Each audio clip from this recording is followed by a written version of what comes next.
Congratulations, sir. Well, Mr. Craig. Almost. Yeah, you're here. Yeah, unfortunately, Jason couldn't make it tonight, so you get second string here. I'm Mark Jones. Yep. Good evening, Mr. Chairman and members of the board, Dr. Nicely. As you know, Roanoke County Public Schools has a significant partnership with Carillion Clinic to help us provide nurse education for our students. Carillion Clinic stepped up to the plate in several ways. First and foremost, by providing a caring and devoted teacher, Ms. Karen Zimmerman, in attendance with us tonight.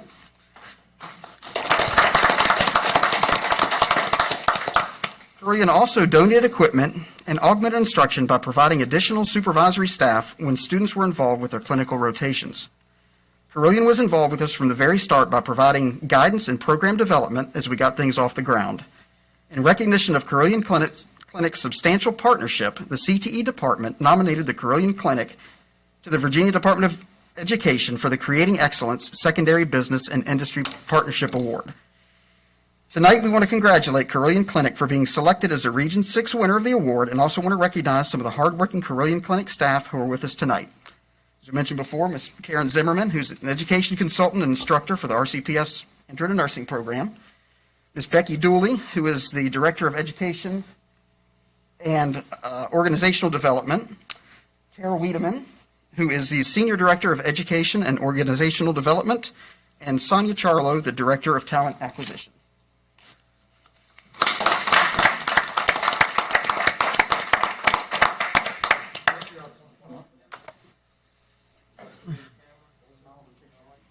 Sure.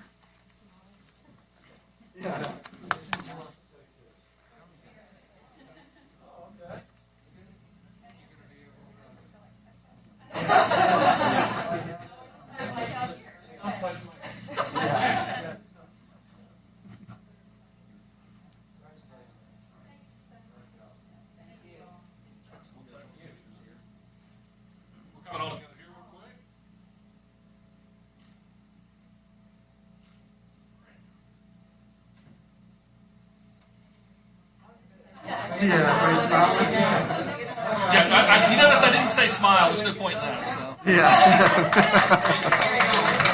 Thank you.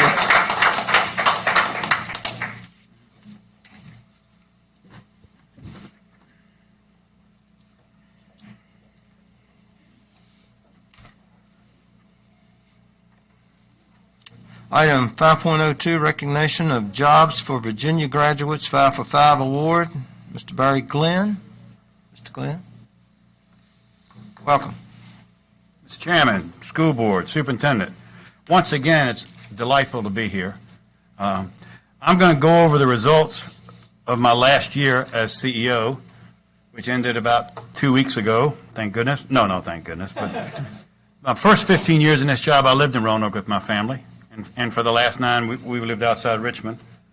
But I will tell you something about Burton Center for the Arts and Technology. That school is filled with excellent instructors, excellent teachers that go the extra mile to be sure their kids are ready for the job market. Quite frankly, don't repeat this, but it's probably our best CTE center in the state, and you need to know that. Now, I get everybody has one of these fancy things here. Okay, you look at the barriers. The average barriers are 6. That's a little low, but then again, it's very hard to find out what these barriers these kids have, because some of it's, protected by confidentiality, but we think that's a pretty accurate average. And removed all but 2.5. And they were, Burton was honored at the National Training Seminar in July that the students, and it's a point down, they contributed 200 plus hours community service. That's amazing. That's unbelievable what's going on. Because we know that the COVID has severely, not crippled, but affected, hands-on teaching. But if you'll see you won the 5-5 again, and I think they have, a dozen plaques in the school right now saying that. We have a saying in Jobs for Virginia graduates, if you can't measure it, you can't improve it. And we measure everything. The 505 indicators are there. They're kind of explained. You see your history, and point out the BCAT is amazing right there. And of course, that's a wonderful instrument. I'm pleased to introduce Antonio Rice, who's the new CEO of the Jobs of Virginia Graduates. He has some awards for you. Before I shut up, I will tell you that I believe with the economy going down it is, that kids with skills that translate directly to the workforce are in a great position. And that's what we do. We get them ready to go to work, and of course we follow them up for a whole year to be sure everything's still fine. So, Antonio Rice. So let me just say a few words. I have a bit of a sports background, and a lot of my coaches would always tell me, like, there are no accidents, and stats don't lie. We used to have a saying, the big eye in the sky don't lie. That's the film. And if you look at your stats, they don't lie. And so I think it starts with leadership. And I'm going to bring our specialists up here and honor you. Actually, I'm going to give this to you here. And then I'm going to read this real quickly. So JAG, which is our national affiliate, National 505 Recognition, the Burton Center for Arts and Technology is recognized for outstanding performance and accomplishment in exceeding 505 national performance goals for the class of 2019. And so you guys were recognized at the virtual national training seminar, and it's signed by our president, Ken Smith.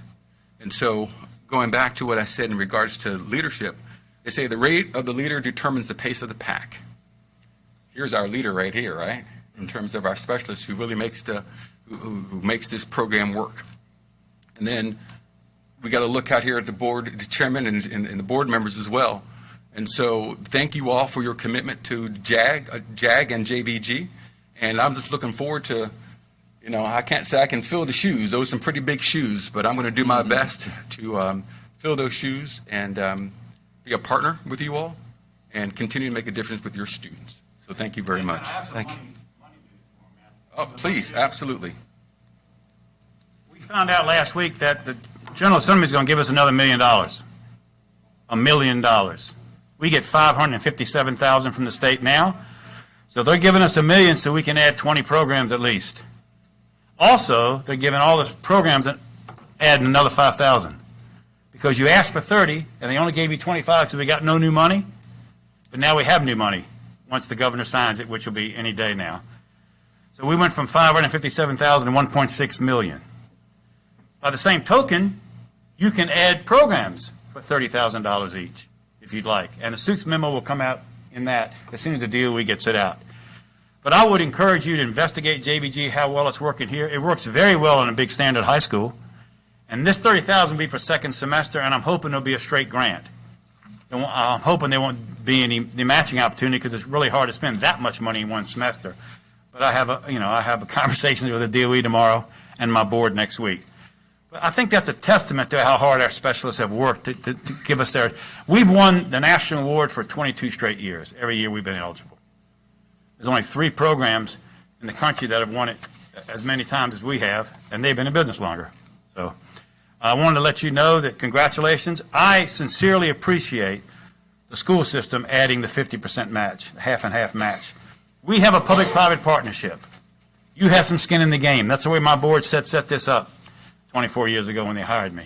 And even though there probably won't be a lot of skin in the game second semester, it's a wonderful opportunity to show you what JVG can mean in the lives of these kids, because the job market next year is not going to be great. Trust me. I mean, that's my, what do I know? But I want to thank you. Do you want to give the plaque to the superintendent? I thought the president was here. No? Mr. Kiss is here. Yeah. Come on. Can we give them to y'all? Oh, sure. No, absolutely. Want to get a photo? Can we get a photo? Is that possible? Come on up, Mark. Mr. Butts? Yes.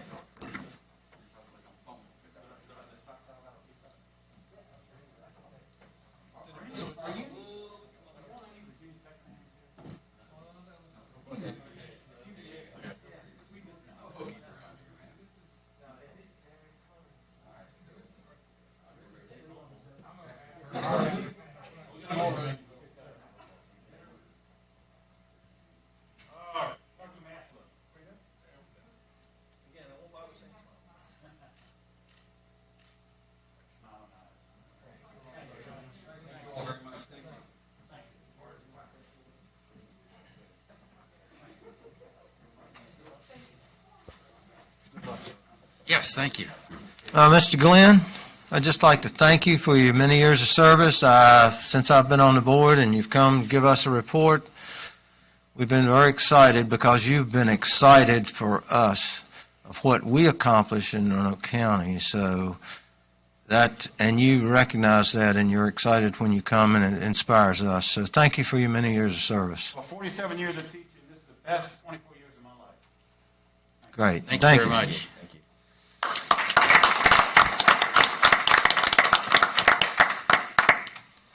Item 5.03, recognition of Harbor Freight Tools for Schools Winter. BCAT, Mr. Sean Burns, Mr. Christian Kish. Welcome, sir. Hey, good morning, or good evening. It's been a good Exciting. day for Burton. Exciting news. Chairman Ray, members of the school board, Dr. Nicely, thank you for having us here tonight. I'm here to present Mr. Sean Burns, the mechatronics and robotics and engineering exploration teacher at Burton Center. As we all know, he was recently named as the recipient of a major national award. Any of us in this room participating virtually or here physically who have been in Mr. Burns' shop know exactly what I'm talking about when I describe his learning environment as ship shape. From the painting of his floors and the walls to the layout of his shop, everything is the way it is for a specific reason. His naval experience as a machinist combined with his military instructional experience made him an excellent candidate to help revive a program that prior to his arrival was becoming dated and struggled with enrollment. Now, the program is vibrant, flourishing, and as one student described it, all I can think about. Mr. Burns has a particular way of doing things, and that way is precise, detailed, and organized. His students enjoy his class and they're successful after completing his program because that is exactly the way he sets it up to run. He builds excellent relationships with students, he maintains a high standard of safety and accountability, and he works hard to improve his craft and his program, as evidenced by the prize he won. Sean deserves this award, and I am glad we can be here tonight to recognize him for such a well-deserved honor. As principal at BCAT, it gives me great pride to introduce Sean Burns, a national winner in the Harbor Freight Tools for Schools Prize for Teaching Excellence. Well, Mr. Burns? Thank you. Mr. Chairman, members of the board, Dr. Nicely, it is an honor, and I'm listening to all that stuff. I'm like, I don't know that guy. I have been blessed. There's no doubt about this. Roanoke County, Career and Technical Education, Mr. Sir, they've been fantastic. I am not wanting for anything over there. They've met everything. But this extra money is sure going to add a couple things a little quicker than I had on my wish list. So I want to thank you very much. It's an honor. The competition across the country that I was competing against, and you look at those folks, that's what makes you feel really well, because there's a lot of people, as the last gentleman said about the JVG, this is what we do. We put kids to work in skilled trades. So thank you very much. Congratulations. Any comments? No, just congratulations. No, thank you. Yeah, thank you so much for the time that you've put in. And I know each day, whether or not it's award or not, you put in the same amount and the same dedication. So we appreciate it, Mr. Burns. Thank you, sir.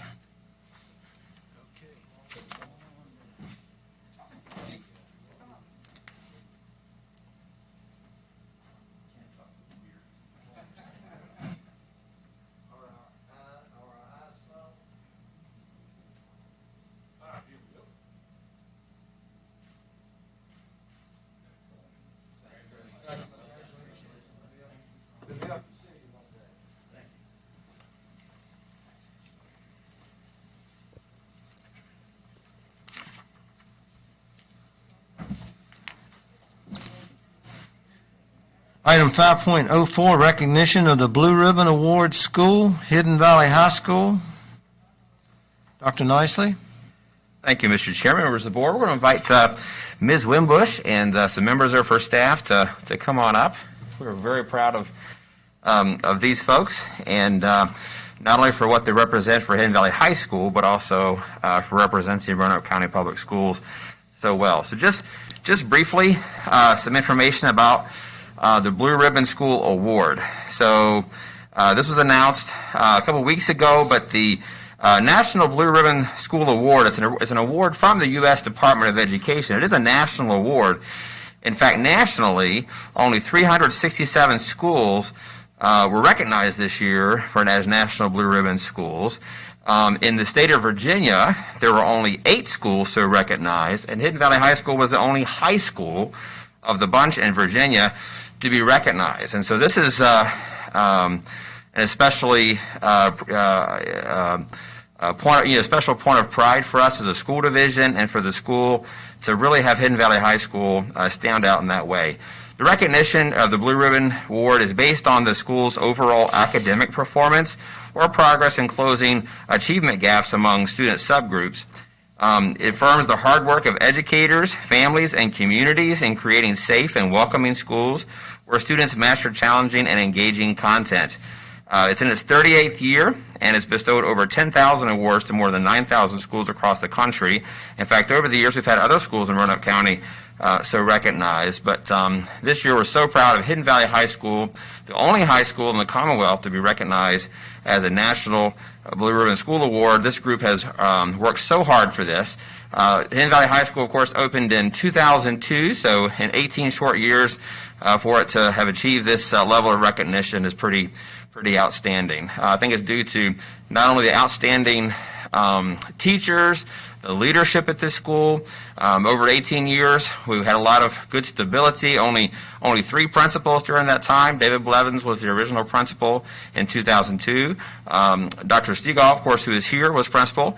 And then Ms. Wimbush has continued in that tradition of excellence as the leader of the school. Ms. Wimbush also serves, by the way, we appreciate her contributions not only to our Roanoke County Education Foundation Board, but also as a key member of our newly formed Equity Leadership and Planning Team. So on behalf of her and all the excellent staff and folks she's brought with her this evening, we just want to say how proud we are of them and wish her congratulations. So Ms. Wimbush, come up here and say a few words. Thank you, Dr. Nicely. Thank you, Chairman. Welcome. Thank you all. I just want to say it's a great school, great place, and because of all the support of you all and Dr. Nicely and Central Office, we've been able to establish a great tradition at Hidden Valley, and I'm so proud of my teachers and students and the families of Hidden Valley, and it's just a great place. So I just want to thank you all for your support, and thank you again. So thank you. Thank you.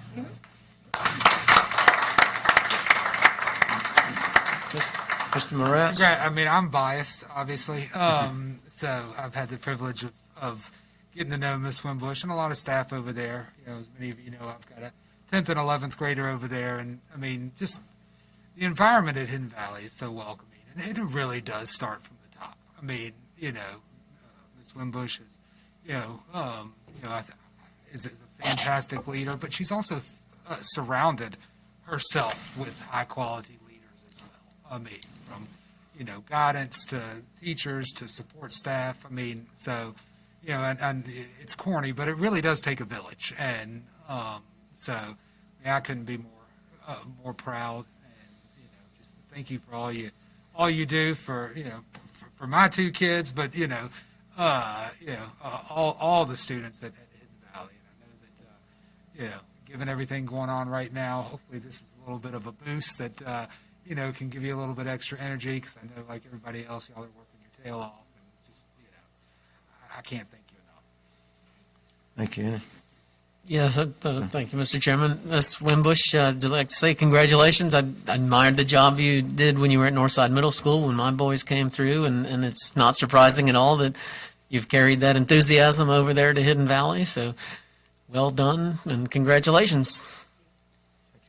Ms. Wimbush, thank you and congratulations. And enthusiasm is a word that captures her personality. She's definitely enthusiastic. Well done. Well deserved. Thank you. And congratulations, Ms. Wimbush and team. Y'all, I know that you give the gratitude to your support team. When I first came on the board, I was visiting all the schools, and I went to Northside Middle. And I left that school, and I said, that lady's going places. I said, she's really, you were so energetic, and, you had everything organized. You had your team behind you, which is very important. And I just, I saw those qualities and I knew, and it's no surprise to me that you would develop the Blue Ribbon School.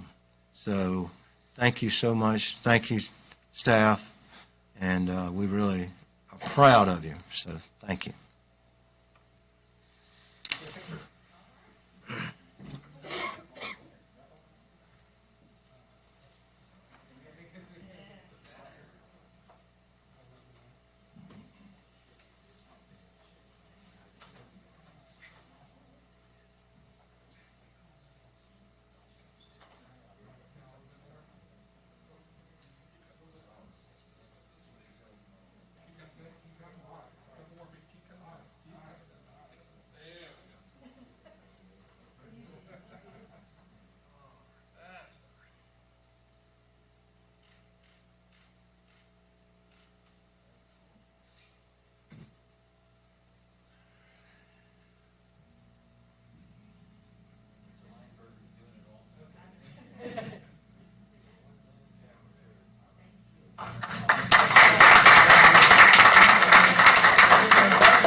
Great stuff happening in Roanoke County.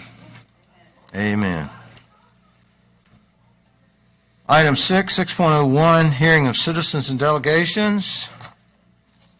I have 3. And the first one is Ryan Weststock.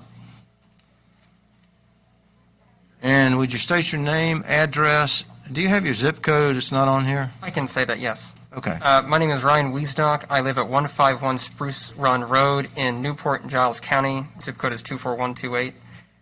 But I am a history teacher and civics teacher at Hidden Valley Middle, Okay. which is why I'm here. I am here to talk to you guys today about an issue that is very important to me, and that is mental health for teachers and for students in schools. I know that this is an issue that the school board has taken seriously over the past couple of years and done a lot for. As you might be aware, as you're probably aware, the General Assembly recently passed and the governor signed a bill, HB 74, to require school districts to set requirements and programs for teachers to be trained on mental health and so on. I know that there are things that the school board has already done in that regard. I was curious both if the school board was intending to take additional steps to comply with that piece of legislation, if it felt that what it had done so far was sufficient, or if it was going to try to consolidate various things. And if the school board was intending to take additional steps for that, then I was hoping that the school board would take under advisement that many of these sorts of requirements that teachers do are often just kind of checks, right? Here's what you need to do, here's another thing at the beginning of the school year, check the box, you've done that thing. And I think mental health is a very serious issue and a very important one. And I would like to hope that the school would devise whatever plan it comes up with if it wants to do something beyond what it's done to make it so it's more than just that kind of a check. Ideally, I know with the pandemic, it probably would have to be online, at least for the foreseeable future. But in the future, trying to make that sort of thing in person, trying to make sure that it's centered around the experience of both students and staff.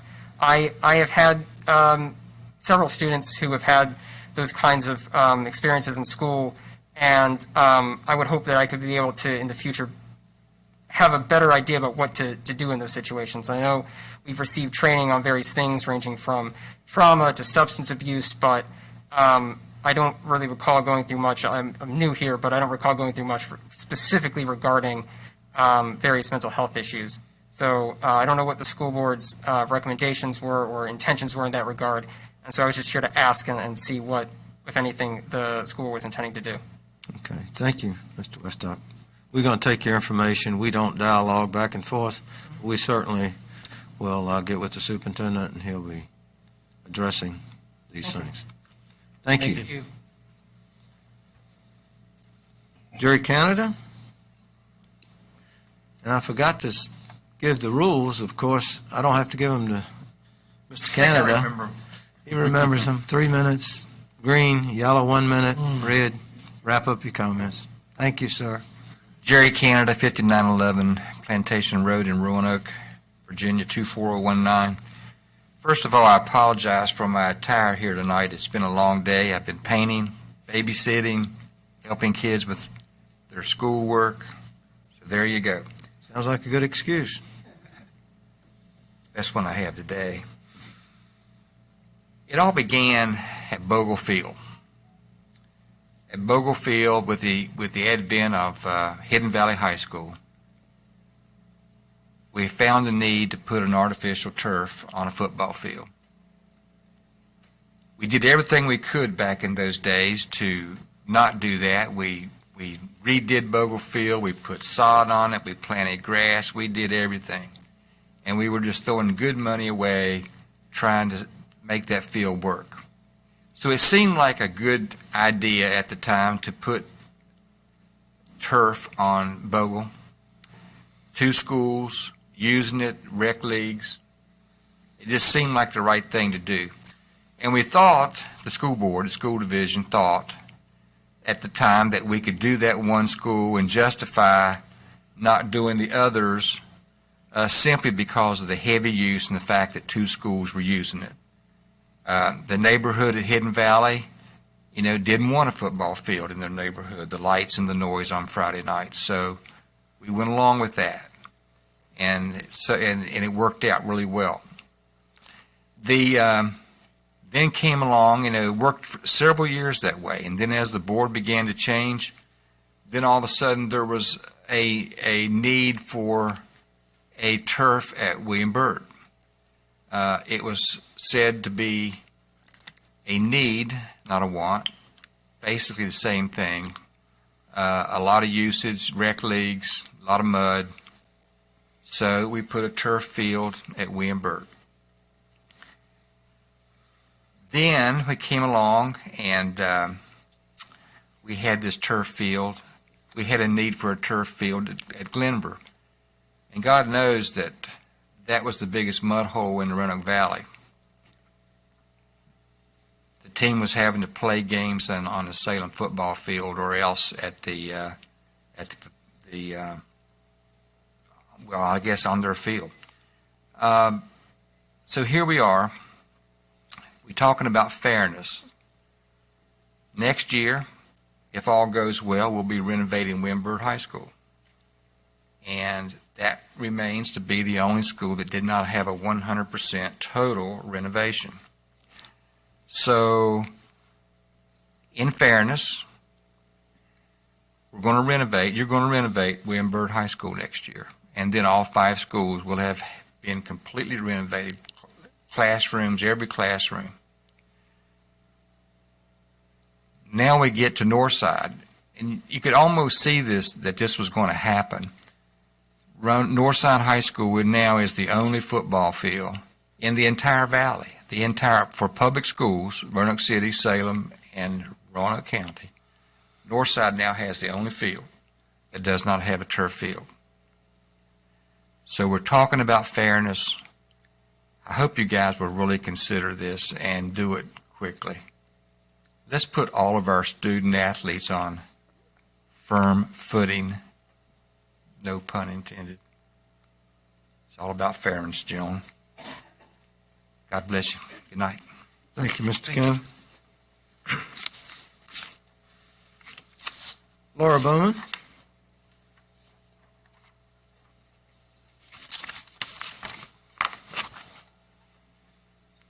Welcome, Ms. Bowman. Thank you. Laura Bowman, 6520 Corntassel Lane, Roanoke, Virginia, 24018. Good evening, Mr. Chairman, members of the board, Dr. Nicely. In 2016, I began researching the adverse effects of screens in schools on children. For 4 years, I shared information with the public on the subject through my work with parents across America. I also helped a bit with the campaign for a commercial-free childhood's Screens in Schools toolkit and provided feedback on a widely used parent toolkit for student data privacy. Here are some facts backed by copious amounts of research and data. Excessive screen time contributes to childhood myopia, digital eye strain, and obesity. It negatively impacts children's musculoskeletal systems, their sleep patterns, and their emotional health. Reading on paper increases comprehension, and writing by hand boosts retention. In addition, children's personal data is increasingly accessed for profit and other nefarious purposes. Children need and deserve caring, human interaction, and hands-on learning opportunities versus more seat and screen time. I absolutely understand the emergency use of screens as a stopgap measure during a pandemic when community health is at risk. I'm opposed to laptops being given to 3rd through 5th graders after this health crisis ends. Trying to justify laptops for littles in the name of higher SOL scores when we have multiple computers in every elementary school classroom already isn't a winning argument. SOL tests are both expensive and meaningless. They don't tell teachers anything they don't already know about their students. High-stakes standardized testing is far and away one of the most harmful education reforms in our nation's history. Yes to computers in elementary school classrooms as tools for creativity, communication, and research. No to personal laptops for littles. Please listen to experts in childhood development like Nancy Carlson Page when they say, young children use their whole bodies and all of their senses to learn about the world.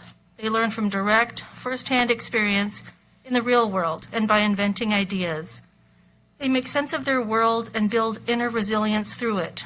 They live and learn in a context of social relationships.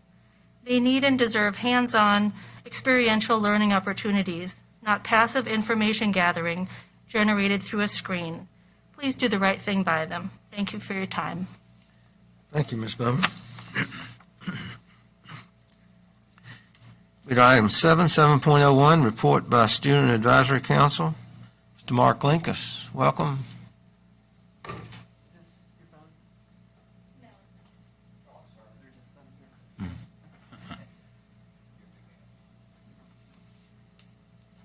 Welcome, Mark. Welcome. Good evening, Mr. Chairman, members of the board, and Dr. Nicely. My name is Mark Linkus, and I'm a senior at Glenver High School. So the Student Advisory Council met on October 14th over a WebEx call, and here we were able to discuss our thoughts concerning the SAC retreat that just happened recently, as well as what we learned during this time. Afterwards, we resumed our discussions from last year about revising the SAC logo, and members were able to give their input concerning what they wanted inside of the logo, and all of this is in an effort to still create a logo that reflects the SAC's values, but is also modernized. This was followed by talks about the SAC website, and it's a website that's currently in development, and we were able to see different aspects of the website that have been already put in, and we were able to give our thoughts concerning that. And all of the credit, all the information that has gone into this website, the credit for that goes to last year's senior rep, Caroline Daly. She just spent a lot of time putting in all the information and just putting it together to make the purpose and the details of SAC more widely known. And lastly, we were able to actually have a Q&A session with Dr. Nicely. And during that time, we were able to discuss different aspects, such as what the school system is doing to ensure the safety of the students during this time, as well as opening up more extracurricular activities during this time and what that might look like. So thank you, Dr. Nicely, so much for giving us that valuable time and for answering our questions. So thank you all for your continuous support of the Student Advisory Council. Thank you. Thank you, Mark. Certainly appreciate your efforts, and certainly on these unprecedented different times, and y'all are forging forward. And so thank you for your group, the SAC. Item 8, consent agenda.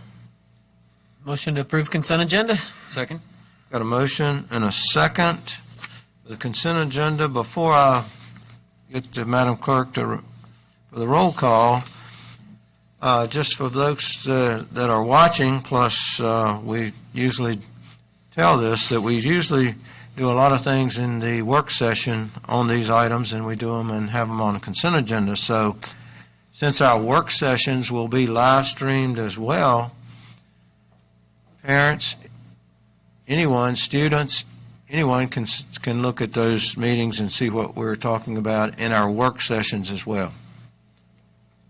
Madam Clerk, will you call a roll, please? Mr. Butler? Yes. Mr. Morat? Yes, ma'am. Mr. Linden? Yes, ma'am. Yes, ma'am. Item 9, action items, 9.01, request for appropriation of federal coronavirus relief funds awarded to school divisions. Mrs. Susan Peterson, welcome, Susan. Good evening, Mr. Chairman and members of the board. The first item before you is a request to appropriate funds for the Federal Coronavirus Relief Funds Grant, also known as the CRF grant. At last week's work session, we took an in-depth look at the many ways we could productively utilize these funds. Subsequent to that meeting, staff did more research and devised the following list of items that we can purchase or apply these funds towards. First, we recommend purchasing 3,210 new laptops. These laptops would replace the ones that we handed out at the beginning of the year that came out of the surplus laptops. So they're older, they're out of warranty. We would recommend putting those in the hands of all 100% online students that are preschool through third grade who would need an online device that's very reliable. We would recommend putting those in the hands of all fourth and fifth grade students who are either online 3 days a week or 100% online. And we would recommend putting them in the hands of all IAs who are currently helping, and it would just facilitate the remote learning aspect. By doing this, we will be providing more reliable machines, an equitable learning environment, and a sustainable program because we will be providing newer equipment that would last a few more years, and we just don't know. I'm not intimating that this is going to last a few more years, but it would help in case laptops started to fail this year. The old laptops could be returned to classrooms or could be held back and provided to any student who is in preschool through third grade who may need to be quarantined for any reason and would not already have a laptop at home. So it could facilitate us in that way as well. We have verified that if we placed an order tomorrow, if the school board approved it, we could receive the laptops by the end of November. Mr. Terry's team could image them and distribute them in January during a work day, right before we start the third semester. The second pot of money that we would recommend purchasing would be the UV wands for preschool and kindergarten classrooms. This would just provide an extra layer of sanitization on instructional materials that are typically shared between students. They would also help with, in future years, as we come to the cold and flu season, to help keep the items sanitized. In addition, we would purchase, that would be for every classroom, so each teacher in pre-K and in kindergarten would have their own. They wouldn't have to share. And when Mr. Lowe looked into it, the time to use it was not a very long timeline. It had a very quick reaction time and safety shields in place to ensure the UV light was going where it needed to go. So they were not very invasive. The other item was a HEPA filter that could be purchased, one for every single classroom in the school division, and it would run while the students and teachers were in class, and this would just provide one extra level of safety and sanitization to the air quality while the students were on site and the teachers were in their classrooms. Those also could be purchased and put in place by December 15th. May I ask a question? Are they more than filters? Are these actual devices or are they filters? Anyone know? That's what I thought, yeah, okay. Very good, excellent. Thank you. So then the third item we would like to spend the money on is to kind of shift the money. We've already made spending on curriculum development and on other staffing needs related to the coronavirus. We have funded these through the ESSER grant that was awarded to the VDOE, which has a 2-year spend down time period. So we would like to kind of pay that grant out of this grant, to shift the cost to this grant, which would open up money to be used in the next 2 years for coronavirus needs. Question about that, not to interrupt you, but you can pay a grant with a grant. Well, we're not really paying the grant, we're just going to move the expenses from one grant to the other grant. Okay, I said that wrong. okay, got you. And then finally, we would like to reimburse schools for some of their out-of-pocket costs to purchase sanitizing equipment, face masks, gloves, the floor markers to encourage the social distancing. So those are the ways that we would like to utilize the grant, and we think that we can do so in a manner that would meet the federal requirements of incurring the cost before December 30th. Questions, comment? Mr. Moretz? And this may be, Dr. Nicely may have to answer this, I'm not sure. So, tell me a little bit, I know we discussed this a little bit in the work session, but, when we talk about the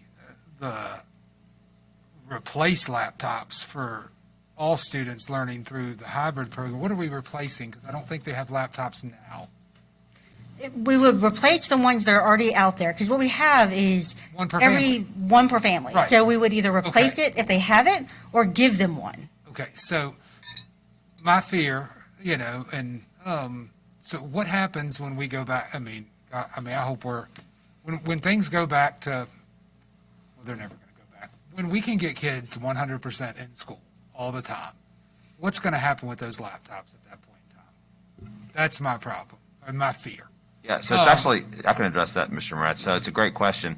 One of the issues we have currently is, we were able to, because we were able to use these surplus laptops for the elementary students to provide one per family, which works out well if you have, one child in elementary, or, maybe even two can share, but we've, found that there are families with, 3 or more children, and so this is one way to try to mitigate that need. Mm-hmm. But for future years, the idea is to use the grant money now for an immediate need, which is allowable. The good news is that, we have a replacement plan every year. So every year we replace ones for the middle school and high school program. This actually puts new devices in our hands that would give us a head start potentially toward those replacement costs. So it's actually a kind of win-win in that regard. No, I appreciate you clearing me. I'm with your explanation, I'm certainly comfortable voting yes on this. I just, and I said it when we did one-to-one laptops down to 6th grade, and Ms. Bowman was kind enough to remind me of my statement, but, I said at the time that I just can't support the one-to-one laptops at the elementary school level. If you're assuring me that, that's not what we're ultimately going through, I'm happy to, to approve these funds if we can get these, when we get back to 100% online learning and these newer laptops can be distributed, and replace the other ones that might be 4 years old. I'm definitely comfortable with that. So, thank you. Okay. Yes. One thing, and what Mr. Moretz said along that line, once we get back into a normal school year, is what we call normal, then those laptops would come away from those, primary grades and also go back and filter in. One thing I had a question about was, and it may be Mr. Terry, but we have like a warranty or replacement, is that correct, Mr. Terry? And how would this affect the the ones we just get, and we cascade down to the others, and then they would go into retirement, I guess, or would you be able to get money back for those, or what? For the surplus ones? Yes. We do have a program where we return anything that's out of warranty to a surplus company, and we receive funds for that. And that's kind of built into our 6-year, or our rotation plan that is a 6-year plan, but our laptops are under a 4-year rotation. So any funds would go back into that. As far as the way that these would be used in the future, as Dr. Nicely said, for several years out, we know by forecasting, we're going to replace these grade levels several years out. So these can be used in that program. It's the same model. It's actually the same model that's in the elementary classrooms right now. So it's one that is our typical student laptop we purchase. Okay. I'm not sure if I answered your question, but. That's close enough. Okay. I mean, if we have fairly new laptops where we're cascading down, then we wouldn't, what would we do with those that are surplus at the time? And that was my question. We'll be turning those old ones in at some point and getting credit for those? That's true. Okay. All right, thank you. Okay, and to clarify, I guess for folks that are streaming and are maybe not looking at the screens, or maybe they are, I'm not sure. We're new at this. They have been seen. Okay, so it's $2.3 million, 2.359,630. Ms. Peterson, correct? Yes, $2,359,630. Yes. Okay, thank you. Any other questions? Have a motion? Motion to approve the expenditure for laptops? It's coming out of the CARES. Second? Second. Got a motion and a second. Madam Clerk, will you call the roll? Mr. Butzer? Yes. Mr. Moret? Yes. Mr. Linden? Yes, ma'am. Mr. Ray? Ma'am. 9.02, request to suspend policy 4.26 for June 30, 2020, year-end carryover balances. Continue, Ms. Peterson. Can I ask a question first? Sure. Your motion was for approving the laptops, but the request is for the whole appropriation? Tell you what, why don't you I'm tell sorry. us what the motion should be, and then we'll approve that one. How's that? I apologize. No, that's okay. We didn't. That was what you had. Staff requests the approval and appropriation of $2,359,630 for federal corona relief funds awarded to the school divisions, as shown below. Sorry. That's okay. So It's all right. the actual motion would be to approve an expenditure of $2,359,630 of There's the- coronavirus funds. Yes, sir. Second. Everybody got it? Yep. Madam Clerk, we will. Butzer? do it Yes. again. Mr. Moret? Yes. Mr. Linden? Yes, ma'am. Mr. Ray? Yes. All right, I wrote it in red 9.02, but you want to go ahead, Ms. Peterson? Yes, thank you. I'm sorry about that. And of course, my laptop just. Somebody needs to keep us in line. Well, when it comes to money, I just want to make sure everything's right. That's good. That's the reason we got you here. So the next item is to suspend the policy 4.26 related to the year-end carryover balances. Just to quickly reiterate, by law, any year-end balance with the school division does revert back to the government from which it came from. Roanoke County's policy does allow us to maintain ours with certain stipulations, and our policy further defines that as going towards the emergency fund, open purchase orders, and the major and minor capital. When we were developing the 2020-2021 budget, we did have to make some very large one-time deferrals, and at the time, we had buy-in from the county to use the carryover funds to backfill some one-time needs. During the October 8th school board meeting, I shared this policy with you, so you've already seen this under information. However, it does stipulate in that version that it was for one-time funds. At the last work session, it was indicated by the school board that we wanted to use some of the carryover funds for a one-step raise. A one-step raise is not carryover fund, or is not one-time use funds.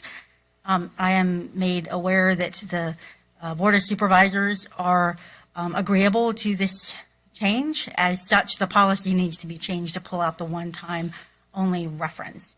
I also included the list, which we'll go over in the next agenda item, of what we have on the surplus, on the carry forward list right now. And it's a one-year abeyance is what we're doing. Yes, sir. Questions, comments? Mr. Chairman, I'll make a motion to, for approval to suspend policy 4.26 for June 30, 2020 year-end carryover balances. Second? Got a motion and a second? Madam Clerk, will you call the roll, please? Mr. Butzer? Yes. Mr. Moret? Yes. Mr. Linden? Yes, ma'am. Mr. Ray? Yes. Thank you, Ms. Peterson. Item 10, information, 10.01, update to June 30, 2020 preliminary year-end balances. Ms. Peterson. Thank you. We have shared the year-end carryover balances with the school board on October 6th, 8th, and 15th, and we have made some adjustments along the way. We do not expect the bottom line of the carryover funds to change between now and when we present the audit in November. We have made some changes based upon discussions from the last work session, and those changes are to remove the 1.4 million set aside for a possible reduction in ADM, to reduce $748,075, the full employee bonus that was in here, and only apply the carryover funds to a bonus for all employees in grades 0 through 13. To add a partial funding of a one-step raise for all employees of $1,098,075. And along this line, we will fund the remaining $682,532 from the health insurance fund. We have added a transfer to the CMP of $1 million, which was one of the deferrals. And we have added a transfer to the fleet replacement fund of $50,000, which is a small part of one of the deferrals that we took last year. So those are the changes. And you have the full list in board docs of the expected use of the carryover funds.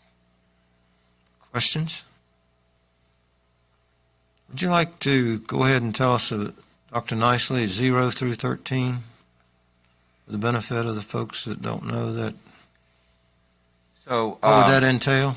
Right. So the pay grades are, of course, by job function, job title. So grades 1 through 13 are it would all be in the classified employee range, and just to give some examples of folks who fall in that category, because of the percentage involved in a step increase, their percentage raise would be relatively small. So the idea is to supplement that, with a one-time bonus. And so those are certainly your custodians, your instructional assistants, and other folks who fall in that range. Grade level 0 are actually employees who who have been with us for many, many years and are no longer eligible for a step increase because they're sort of off their scale. So instead of leaving them out entirely, the proposal would be to include them in the bonus since they would not be eligible for a step increase. So i.e. a teacher maybe who's been teaching for 35 years and has maxed out they'll be able to, the normal year when we do a step increase, they're not getting anything. But at least way we can, kind of recognize that, hey, they're working their tails off just like everybody else. Thank you for everything you're doing. Yeah. Perfect. Thank you for clarifying that. Any questions? Any more questions? I don't have questions. I'm just pretty tickled. I mean, honestly, I know all the staff is just working so hard, and I know this. I think this board has really worked hard, and Susan and staff and everybody, and try to find a way to recognize that hard work. And you hear a lot of localities, and whether it's on the government side, school side, giving bonuses. And look, I mean, I would never turn down a bonus, but what this board I think really tried to do was, really look out for, what the long-term effect of a step increase, right? I mean, it may, sure, this year it might be a few dollars less than than the original bonus we might be looking at, but that's more money into your VRS. That's more, so really just trying to look at the long term, because I know a lot of localities have been unable to do a raise. So I'm thankful that this board's, commitment, to the teachers and staff. So. Thank you, Mr. Moretz, and he said exactly what I would like to say. And, when retirement time comes, they'll say, boy, I'm glad they did that when they did. So I know that, Susan, thank you so much. I know sometimes you're probably talking under your breath when we're talking in a work session and saying, but we don't want to hear what you say. But we know that sometimes we go on different directions and we have different ideas, and we want you to go back and put some numbers to them. And we certainly appreciate you always going back and you're looking out for the best interest of us, the schools, and the county. So thank you. Thank you. 10.02, budget calendar proposal. Well, believe it or not, it's already time to look forward to next year's budget. So before you, we've got the proposed budget development calendar. This will be the second year of the biennium, and so it will be a short General Assembly session. The calendar is color-coded. The dark blue blocks are the regular school board meetings. The dark tan are what would fall out to be the regular work sessions. And the yellow items are the EAC meetings. Last year, we had a lot of extra budget work sessions built in, and we didn't have to meet for all of them. And I went ahead and just didn't add extra budget work sessions. What I did instead was plan the presentations around the regular work sessions. And so we will have budget discussions in the January, February, and March work sessions. Then in March, we will, more likely than not on the 11th, have an additional work session before or after the meeting. And then we will have to adopt the budget on March 25th. So this is out there for your information. Great. Any questions? And you want the second biennium, here's the long session, and the short session, they've already gone through what they went through with the budget with this year. So.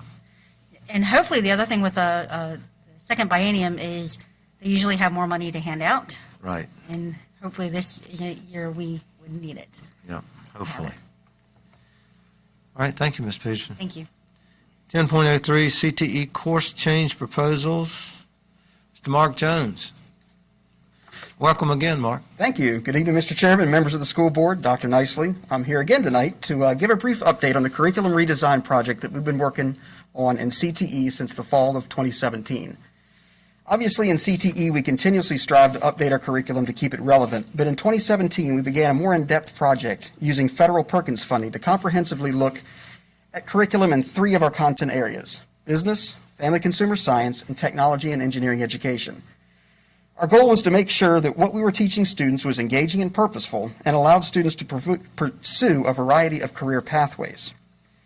The changes at the top of the supplied sheet are the name changes that we made to more accurately represent the content taught in the course. In addition to those name changes, all credit-bearing courses in these content areas have been rewritten to ensure purposeful and engaging lessons are taught that make our students more opportunity ready.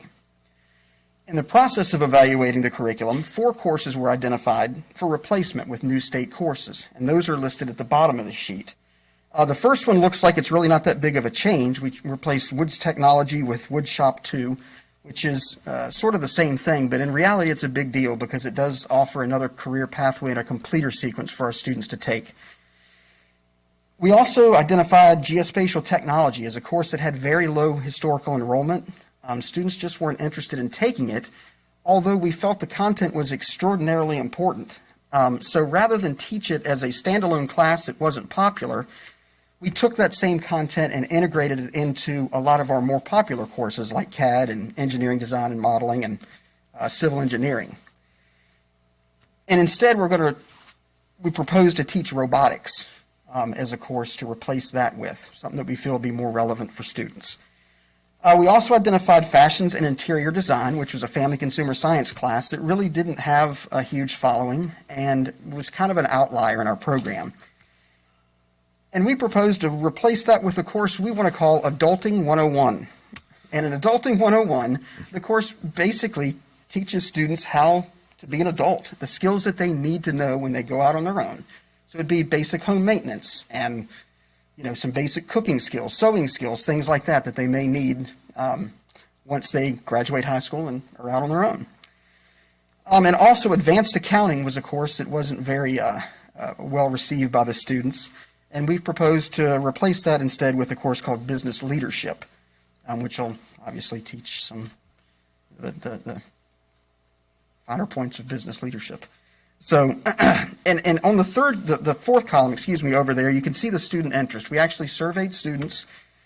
We had about 1,075 responses, and you can see some of the classes were pretty popular, especially that Adulting 101. We've got 656 students in grades 7 through 11 that are interested in taking that course. So we're hopeful that, these will work out well.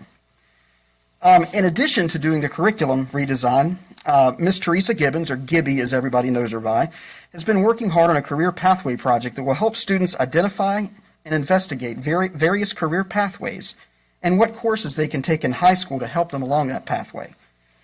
By combining an online career investigations platform called Major Clarity with the pathways Gibby's has created, students and their counselors can make more informed decisions on what core and elective classes they can take to make them more opportunity ready. Once the course catalog is finalized and approved, teachers will begin creating videos and other content to complete the final piece of this curriculum project, an updated CTE website. The goal is to have a website where students can go and learn more in depth about all the exciting courses we teach. Thank you for allowing me to give you this update and for the support you have given CTE over the years. I'll be happy to answer any questions you may have. Board members? No.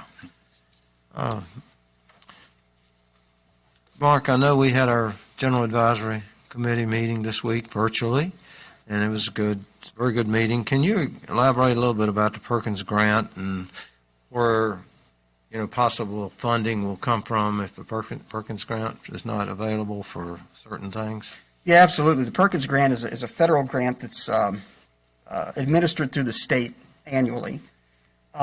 Generally speaking, we get in the neighborhood of $135,000 to $145,000 a year through the Perkins Grant. And the way we write as a CTE department a local plan on how to spend that money. Typically, we use that money for some broad categories. Professional development, number one. We usually spend a considerable amount of money. We've been doing a project over the past couple of years where we send counselors to our CTE conferences to give them more of an idea of what it is that CTE is all about. We also use the money to purchase equipment. That's a large amount of the money we spend on purchasing new and updated equipment. And then we also have used it for things like curriculum development. So yeah, it's a big deal. The federal government seems to be, it's one of the few bipartisan issues in the federal government right now, and they've actually just renewed the grant and sort of reaffirmed it. So Yeah, it plugs a hole for us pretty well. So. Absolutely. All right, thank you, Mr. Jones. Thank you. Appreciate you coming. Item 11.01, report by Roanoke County Public Schools Superintendent, Dr. Nicely. Thank you, Mr. Chairman. Our custom is whenever we have a new principal or director, department head named in our school system that we recognize them as a board member. It's my pleasure to ask Mr. Chris Lowe to come up here and join me for a moment. Is that the one in the coat and tie? He's wearing a coat and tie. I'm not used to seeing him in a coat and tie. Oh, look at him. He dresses up nice. It's my pleasure to announce that Mr. Chris Lowe is going to be our new Director of Facilities and Operations, and you can hear from the friendly jesting and banter that Mr. Lowe, of course, is no stranger to us. Mr. Lowe is a proud graduate of Western Virginia University, but he's been with Roanoke County Public Schools for 15 years, and he is, in recent years, served as our construction manager. And prior to joining the school system, he worked with Roanoke County government as a planner and engineer in the Department of Community Development. Mr. Lowe has overseen multiple high-profile construction projects for us here in the school system, including the renovations and expansions of Cave Spring Elementary School, Green Valley Elementary School, Glenver High School, and he also oversaw the reconstruction of Cave Spring Middle School.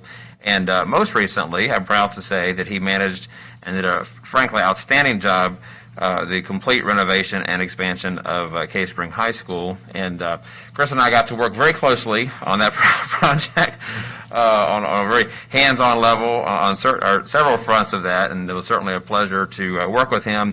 But I also want to say that I admire and appreciate the dedication that he has, not only to that project, but to our school system. Spent many long hours and cold and wet days and weekends, just devoted to making sure that project got off to a good start and saw it to completion. So we welcome Mr. Lowe and wish him all the best in his new position and say congratulations.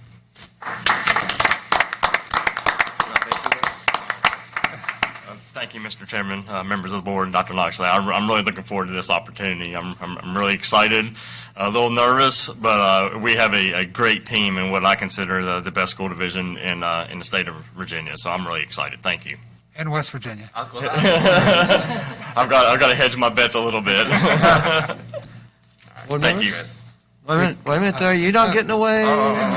Chris, This is the roasting. That's right. That's right. Yeah, congratulations. I mean, I think it's well deserved. I mean, I've been on the board since 2015. I've seen you work. I mean, you're always prepared, for our board meetings. Obviously you have a commitment to the school district with your longevity here. So that gives me a great sense of relief knowing that, that you're going to be around for a while. Just really looking forward to, kind of watching you grow in the role. And, I know you have a lot of respect from your coworkers and, now your direct reports. So I'm excited for you. I'm happy for you. I really mean that. Thank you. Appreciate it. Thank you, Mr. Chairman. Mr. Lowe, congratulations. To say you've earned your stripes is probably an understatement.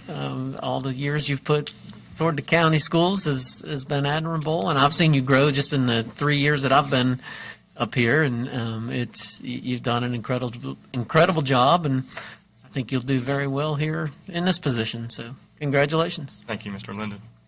Mr. Butcher. Yeah, Chris, congratulations. It's well-deserved.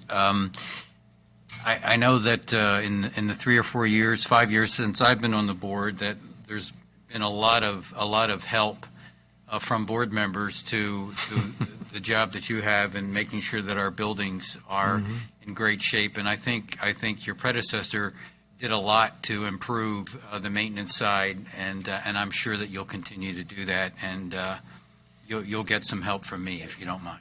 Thank you. Appreciate it. What do I say? All I know is when I was out at Cave Spring High School project very frequently, and I don't know if you were saying, "Oh, there's Mike Ray again. Here he is again. What are we going to do?"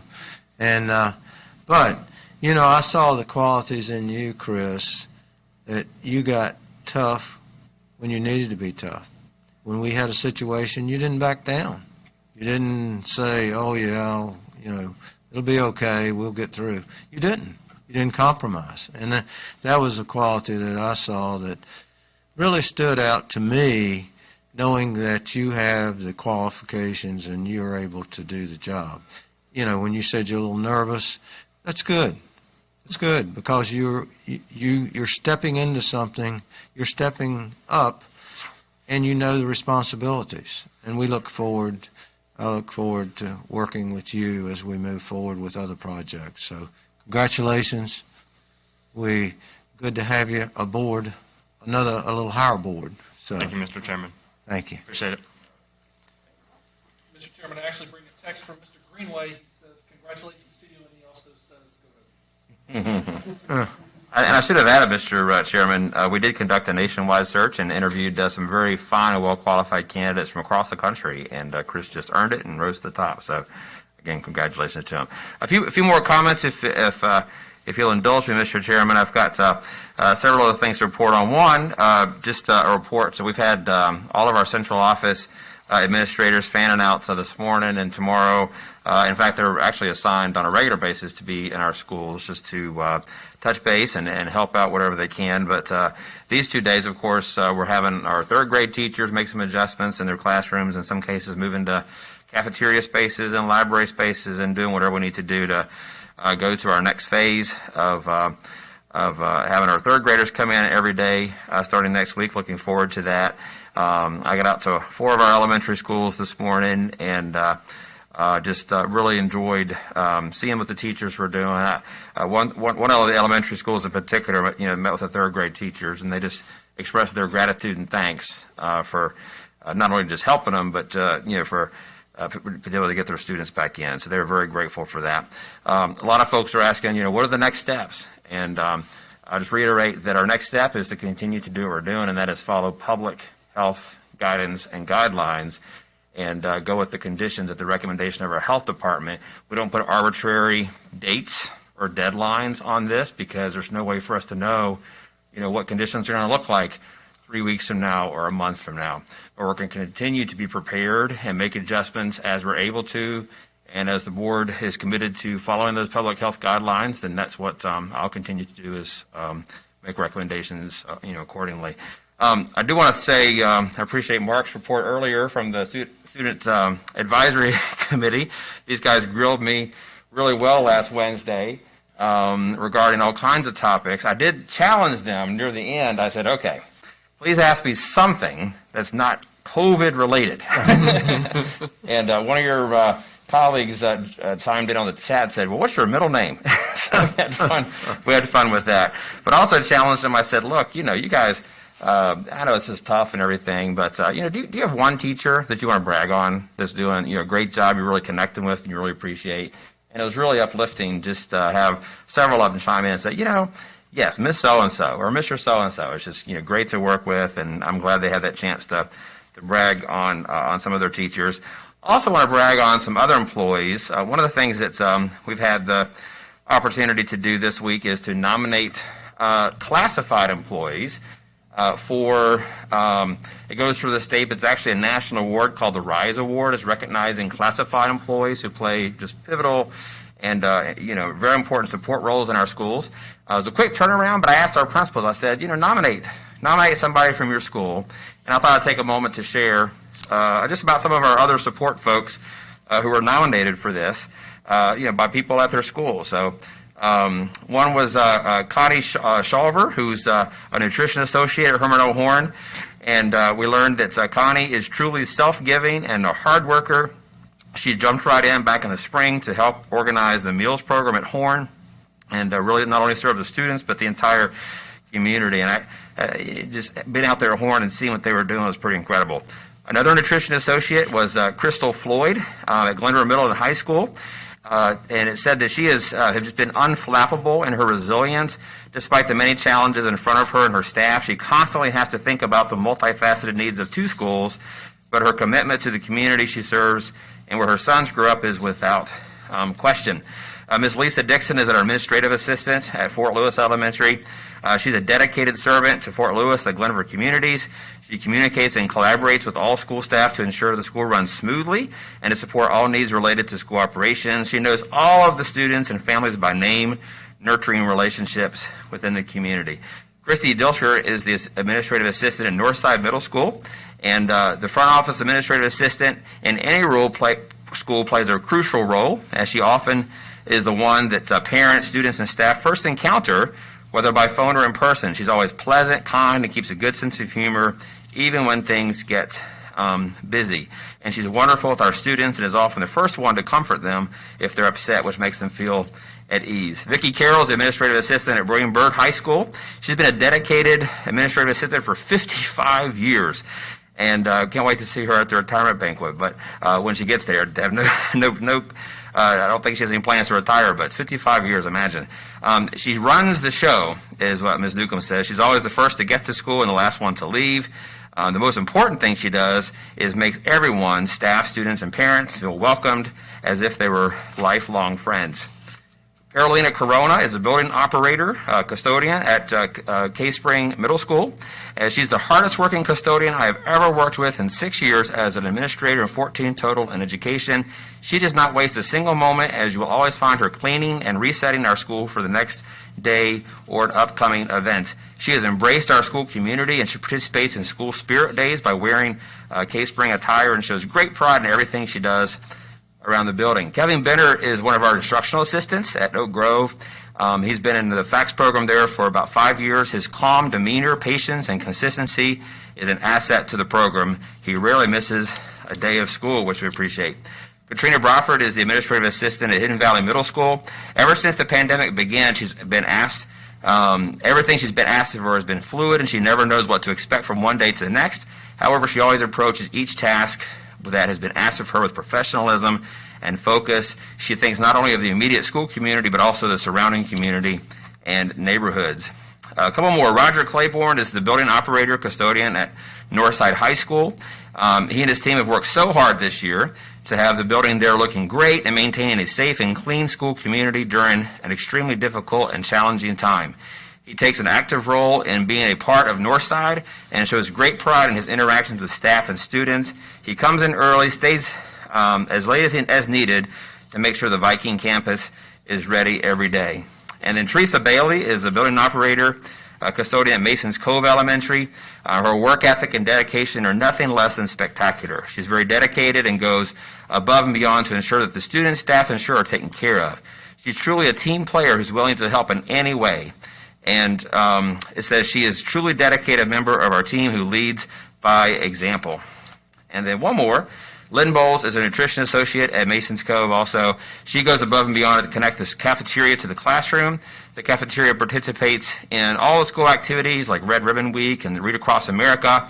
If the classes are working on a particular skill, they call on Miss Lynn and she will find a way to incorporate that into the decorations or lunch items. She knows all the students and their needs. She will know if a student that typically gets breakfast does or does not, and she'll follow up with that. The community knows and loves her through all the activities that she's involved in.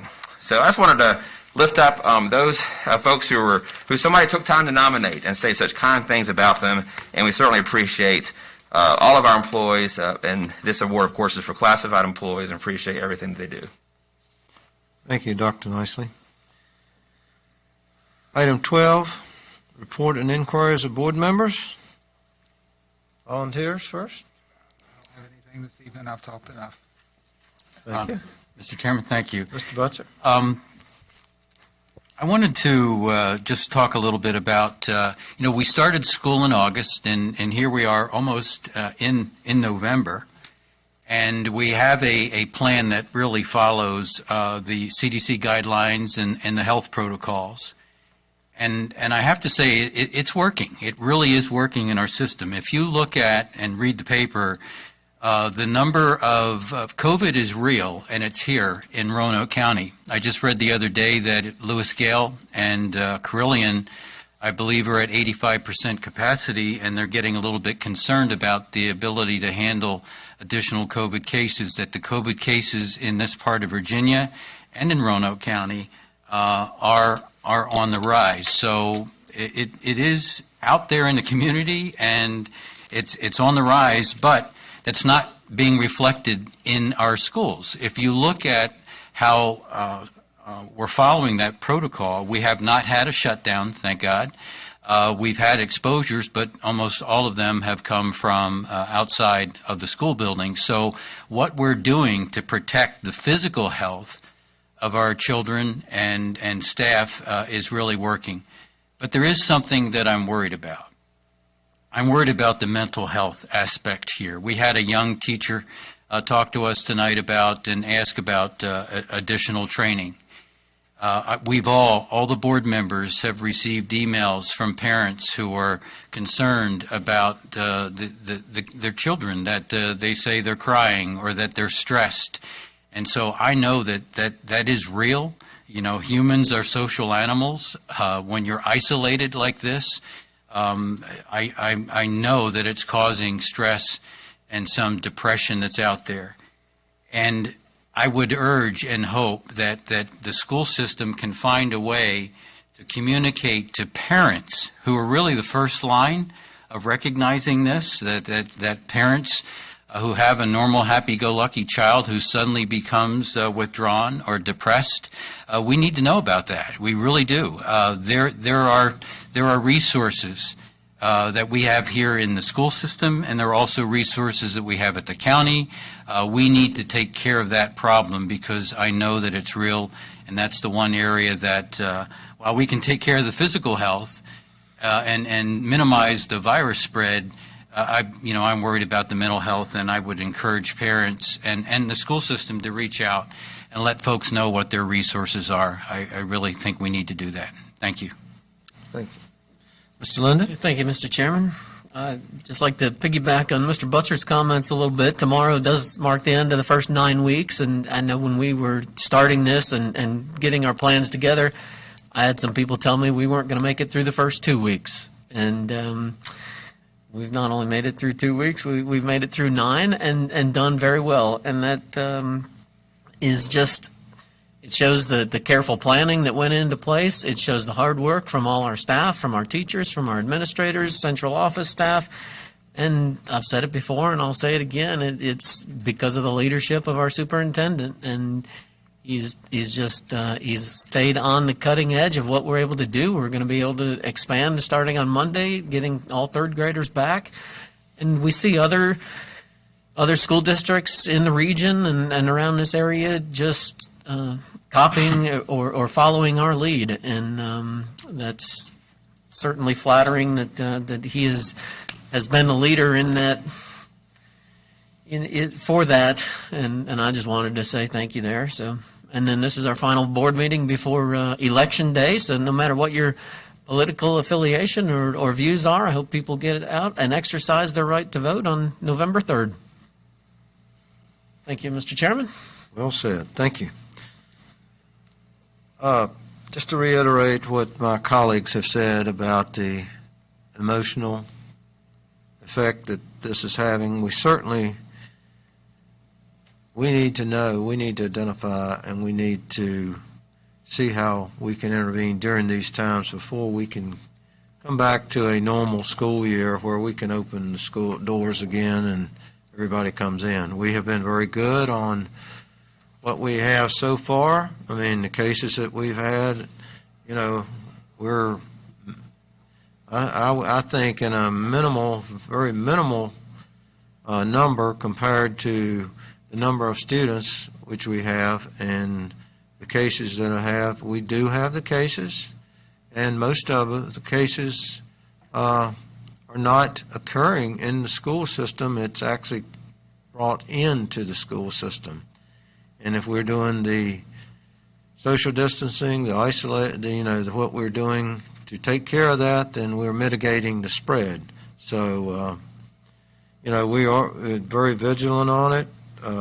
Thank you, Dr. Nicely, and your group and your staff that are certainly adhering to the restrictions, the guidelines, and we certainly are certainly glad that we don't have, as Mr. Linden said, you'll be open 2 weeks and then you'll be shut down, and we weren't. So, and we're not. So, and we certainly are happy that we will have our third graders coming in on Monday, which will be a step in the right direction, and we'll continue to look at other grades and what possibilities we can to get them back in school until we can get a full open the doors and let's go back to school. So, but that is a very big problem, and I know, Dr. Nicely, we've discussed this and talked about it, so we certainly want to make sure that we are identifying those students that are, and we are trying to get them some help with this isolation. So I just wanted to give an update on our next meeting. Our work session will be Wednesday, November the 4th. It will be streamed, so hopefully folks will tune in and be able to see what happens with our work sessions and how we put everything together and make some sausage, mix it all together. So, but anyway, and then our next board meeting will be November the 12th, which will be our one meeting in November because the other meeting would actually be on Thanksgiving. So, as Mr. Linden said, it's day after the election. Please go out, whatever your, please exercise your right and freedom to vote. So, if there's nothing else, then we stand adjourned.